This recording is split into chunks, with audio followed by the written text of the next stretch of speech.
Programme میں ہم بات کریں گے خواتین کی باہمت خواتین، ایسی خواتین جن کے حوصلے کی مثال دی جاتی ہے، جو کہ مثالی کردار ادا کرنے میں سر فہرست ہمیں نظر آتی ہے، اور جب انہی خواتین میں پاکستانی خواتین شامل ہو جائیں تو یقین کریں کہ سر فخر سے بلند ہو جاتا ہے۔ بی بی سی نے دنیا بھر کی ایسی 100 خواتین کی فہرست جاری کی ہے، جن میں ایسی خواتین شخصیات کی خدمات کو اجاگر کیا گیا ہے جو مشکلات میں ڈٹی رہی ہیں، ہمت انہوں نے نہیں ہاری، زندگی کو پھر سے شروع کرنے کا انہوں نے فیصلہ کیا ہے۔ یہ وہ خواتین ہیں جو معاشرے میں اپنی مثال آپ ہیں اور دنیا کو نئے سرے سے بنانے میں اہم کردار بھی رکھتی ہیں۔ 2021 میں دنیا کی ان 62 خواتین میں سب سے کم عمر نوبیل انعام یافتہ پاکستانی سماجی کارکن ہے ملالہ یوسفزئی، اور اس کے ساتھ ہی ساتھ ابیا اکرم بھی موجود ہے۔ ویکسین کانفیڈنس پروجیکٹ کی سربراہ پروفیسر ہیڈی جے لارنس اور مشہور مصنفہ چیما مانڈا نگوسی بھی شامل ہے۔ تو فیصل، اب ہم یہ کہہ سکتے ہیں کہ ہمارے معاشرے کی خواتین کسی سے بھی پیچھے نہیں ہیں۔ اتنی بڑی چیزوں میں جب اتنے اچھے نام وہ کمائیں گی اور اپنے ملک کا نام روشن کریں گی تو یقین کریں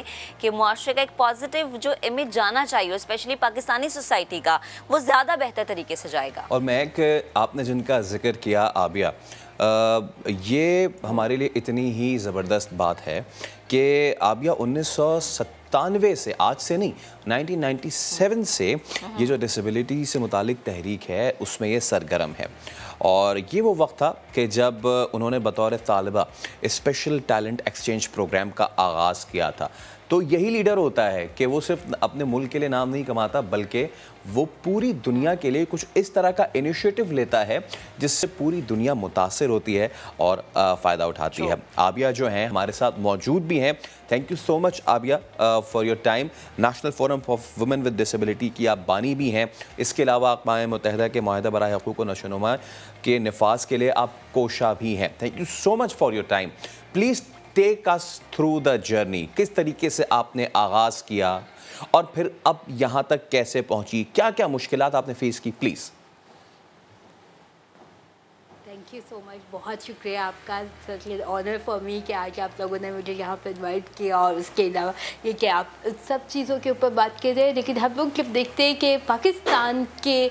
10 سے 15% جو کہ ایک بہت بڑی تعداد ہے پرسنس ود ڈسیبلٹیز کی گلوبلی، اور وہاں پہ 50% جو ہے وہ women and girls with disability ہیں، اور 80% جو ہے وہ گلوبل ساؤتھ میں، تو ان سب کو بہت سارے چیلنجز، ڈسکرمنیشن فیس کرنے پڑتے ہیں۔ لیکن اس کے ساتھ ساتھ جو امپاورمنٹ اور جو ریکگنیشن اگر آپ کو آپ کے ایفرٹس کا ملے تو it give a more power کہ آپ جتنا اس کو چینج کر سکتے ہیں سوسائٹی کو، اور ایک پازیٹیو وائب جو ہمارے ساتھ آ سکتی ہیں۔ پاکستان کا ریپرزینٹ کرنے کے لیے it's really honour for me, کیونکہ مجھے یہ لگتا ہے کہ پوری دنیا میں جہاں پہ ہم ڈسیبلٹیز کی ایڈوکیسی کی ان سب کے لیے بات کر رہے ہیں، اس کے ساتھ ساتھ practical examples of those women and girls with disability جنہوں نے اسٹرگل بھی کیا، اور اس کے ساتھ ساتھ نہ صرف اپنے لیے بلکہ پوری دنیا کے لیے جو ہے وہ کام کر رہے ہیں۔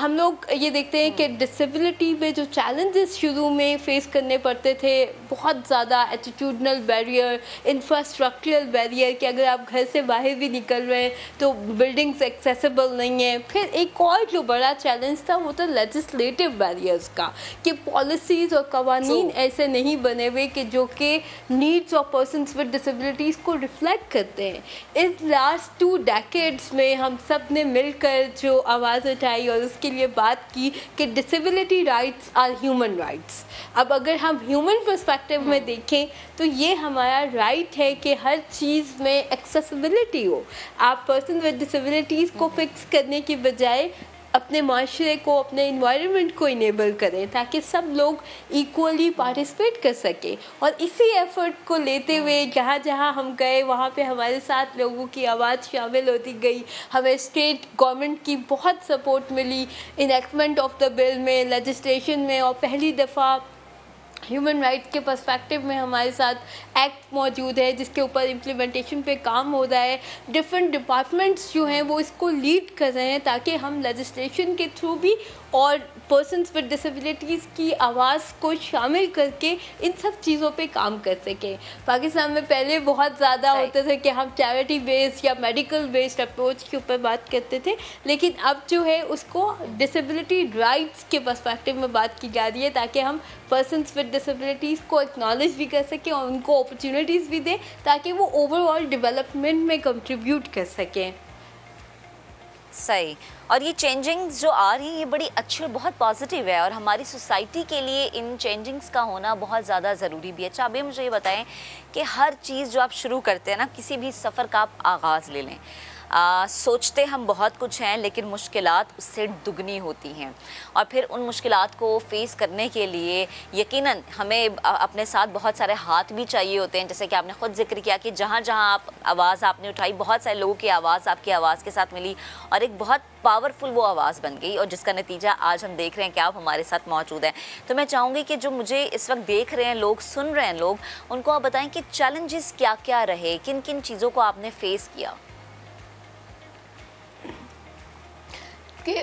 چیلنجز تو ہر روز فیس کرنے پڑ رہے تھے, کیونکہ اوبویسلی جب بینگ اے وومین اور پھر ود اے ڈسیبلٹی اور پھر ایسے انوائرمنٹ سے کہ جہاں پہ بہت زیادہ لائک آپ کو اکنامیکلی امپاورڈ اس طرح کی سوسائٹی نہیں ملتی, تو وہاں سے اگر آپ بلانگ کریں تو بہت سارے چیلنجز جو ہیں وہ فیس کرنے پڑتے ہیں. لیکن مجھے یہ لگتا ہے کہ چیلنجز کو ایکسیپٹ کرنا, ڈائیورسٹی کو ایکسیپٹ کرنا, یہ اس سے بھی بڑا چیلنج ہے. ہمارے معاشرے میں اوور پروٹیکشن کا جو کانسیپٹ ہے کہ آپ نے بیچارے اور ان کو ایک ایکسکلوڈیڈ انوائرمنٹ دینا ہے یا اوور پروٹیکشن کا انوائرمنٹ دینا ہے, تو اس کو ڈی سینسٹائز کرنے کی ضرورت تھی. اور وہیں پہ ہم نے جیسے ایجوکیشن میں بھی, جب میں نے ایجوکیشن سٹارٹ کی تو اس وقت بھی مجھے بہت زیادہ چیلنجز فیس کرنے پڑتے تھے کہ آپ کے اسکولز ایکسیسیبل نہیں ہیں اس طرح سے,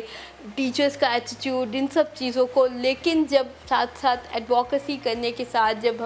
مجھے موقع ملا کہ میں نے شیولنگ اسکالرشپ پہ اور باقی جتنے بھی انٹرنیشنل ایکسچینج پروگرامز اور UN کے ساتھ کام کیا, تو وہاں پہ بہت ساری چیزوں کو ایکسیسیبلٹی کے ساتھ ساتھ ہم نے اس طرف بھی لے کر آئے کہ ہم لوگوں کے ایٹیٹیوڈس کو چینج کریں اور ایسے پرسپیکٹو سے انٹروڈیوس کروائے. جیسے وومن ود ڈسیبلٹیز ہوئے, کووڈ کی رسپانس میں بہت زیادہ gender base violence, sexual harassment ان کو فیس کرنا پڑ رہا ہے. تو ہم mainstream organisations, mainstream sector کے ساتھ مل کر کام کریں, نہ صرف جینڈر موومنٹ میں بلکہ ڈسیبلٹی موومنٹ دونوں کو ایکسیسیبل اور ایسی یونیک اسپیس کریٹ کرنے کی ضرورت ہے تاکہ وومن ود ڈسیبلٹیز کو بھی اتنی ہی ریپرزنٹیشن ملے جتنی کی باقی لوگوں کو ملتی ہے. پارلیمنٹ میں ان کے لیے ریزرو سیٹس ہونی چاہیے, ان کے لیے اسپیشل جو ہے وہ ریکوائرمنٹس کے ساتھ ان کو انیبل کرنے کی ضرورت ہے تاکہ وہ اپنی آواز ایکولی اٹھا سکیں. اچھا عابیہ, کیونکہ اب وقت ہمارے پاس ختم ہو رہا ہے, کیونکہ آپ کی اچیومنٹ اتنی ہے کہ اس کو پورا دن بھی اس کو ہائی لائٹ کیا جائے تو وہ کم ہوگا. صرف آخر میں چاہوں گا, آپ کا نام عابیہ ہے, اس کا مطلب مجھے بتائیے پلیز پہلے. عابیہ کا مطلب یہ عربک نیم ہے اور اس کا مطلب ہے خوبصورت.